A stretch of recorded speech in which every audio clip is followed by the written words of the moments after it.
Shalom Bapak Ibu Saudara-saudaraku yang dikasihi Tuhan Yesus Kristus.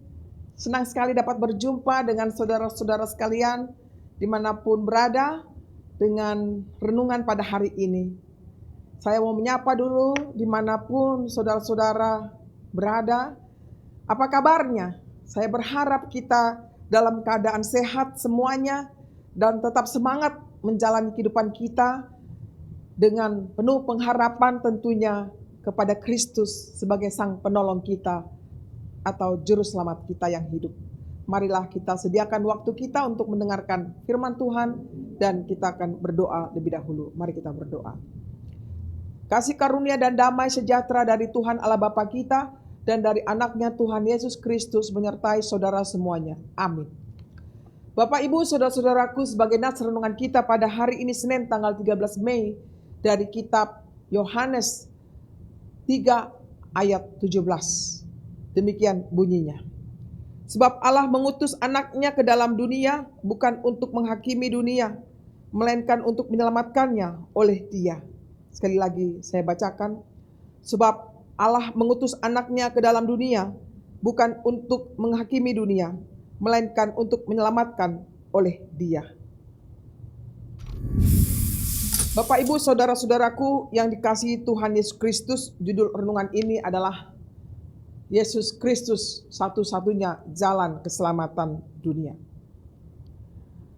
Tuhan menunjukkan sisi kepribadiannya yang maha besar itu dengan menciptakan sebuah perjanjian baru dengan manusia, yaitu dengan kasih-Nya yang tidak terbatas, dengan mengirimkannya anaknya untuk menebus dosa-dosa kita manusia.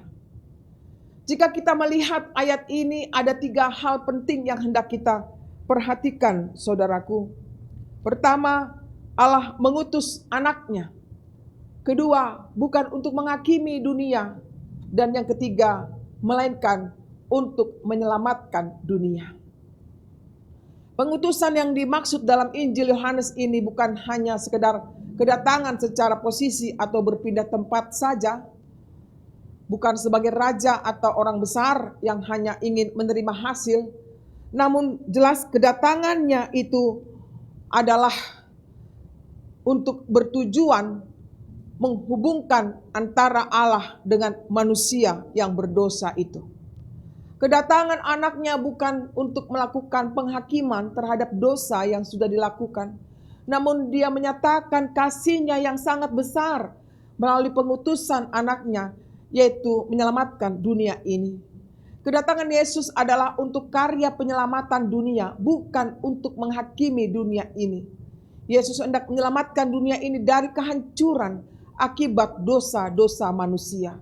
Dan tentu saja karya penyelamatan melalui penebusan akan diterima oleh setiap orang yang mau menerimanya dengan iman yang teguh.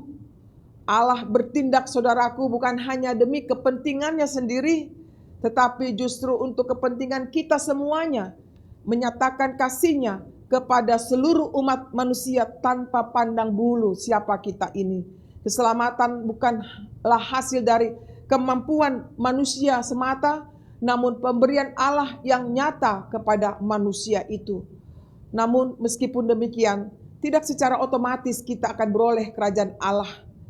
Namun menjadi bagian dari mempertanggungjawabkan keselamatan yang telah diberikan Tuhan, yaitu dengan hidup setia, mengasihi Allah dan sesama manusia. Bagaimana saudaraku respon kita terhadap kedatangan Tuhan Yesus ke dunia ini, yakni Dialah keselamatan bagi dunia ini, termasuk saudara dan saya. Kiranya dengan kedatangan Yesus Kristus ke dunia ini, kita bersyukur karena kita memperoleh keselamatan, kebaikan, kekayaan, maupun kepintaran kita semata tidak mampu untuk menyelamatkan diri kita dari dosa-dosa kita. Tetapi anugerah Tuhanlah yang Dia berikan kepada kita, yakni keselamatan yang kekal. Itulah yang menjadi sukacita bagi kita. selamat merayakan akan keselamatan Tuhan telah datang ke dalam diri kita masing-masing. Amin. Mari kita berdoa. Terima kasih Tuhan buat hari yang indah ini, di mana kami diberikan kesempatan mendengarkan firman-Mu. Kiranya firman-Mu yang baru saja kami dengar, itu tertanam dalam hati kami yang terdalam. Keselamatan yang telah Engkau karuniakan kepada kami, itulah yang menyukacitakan kami menjalani kehidupan kami sehari-hari. Biarlah kami beritakan Tuhan dimanapun kami berada dengan kehidupan kami masing-masing. Kami serahkan Tuhan seluruh aktivitas kami, di mana Engkaulah yang menolong kami, yang menghibur kami, yang memberikan kami kekuatan, sehingga kami mampu melakukan segala aktivitas kami. Bapa di surga, kami mau berdoa buat seluruh para hamba-Mu, dimanapun mereka berada. Beri mereka sukacita melayani-Mu Tuhan, berikan kecukupan bagi mereka. Demikian juga seluruh umat-Mu, banyak duka yang mereka derita pada saat ini, baik itu sakit penyakit, kiranya Engkaulah yang memberikan kekuatan dan kesembuhan. Bila mereka sedang tergoncang ekonominya, beri mereka Tuhan kepercayaan bahwa Tuhan akan menolong mereka. Bukalah jalan agar mereka boleh melalui jalan-Mu Tuhan, mereka mendapatkan berkat-berkat berkelimpahan daripada-Mu. Bapa di surga, kami juga berdoa bagi mereka yang ada di tengah-tengah penjara, kiranya Engkau juga menyapa mereka, bahwa Engkau memberikan keselamatan juga bagi mereka. Kami juga berdoa buat para pemerintah kami Tuhan, dari tertinggi maupun sampai yang terendah. Kiranya Engkaulah yang hadir di tengah-tengah pemerintahan kami, sehingga kami boleh merasa sukacita, aman, tenang di dalam menjalani kehidupan kami hari demi hari. Kami memohon Tuhan belas kasihan-Mu untuk mengampuni dosa kami. Terimalah doa kami demi Yesus Kristus Tuhan kami. Amin. Terimalah berkat Tuhan. Kasih karunia dari Tuhan kita Yesus Kristus dan kasih Allah Bapa serta persekutuan Roh Kudus menyertai saudara semuanya. Amin. Demikianlah saudaraku renungan yang bisa saya sampaikan, kiranya bermanfaat bagi kita. Selamat melanjutkan kehidupan kita pada hari ini. Tuhan memberkati kita. Shalom.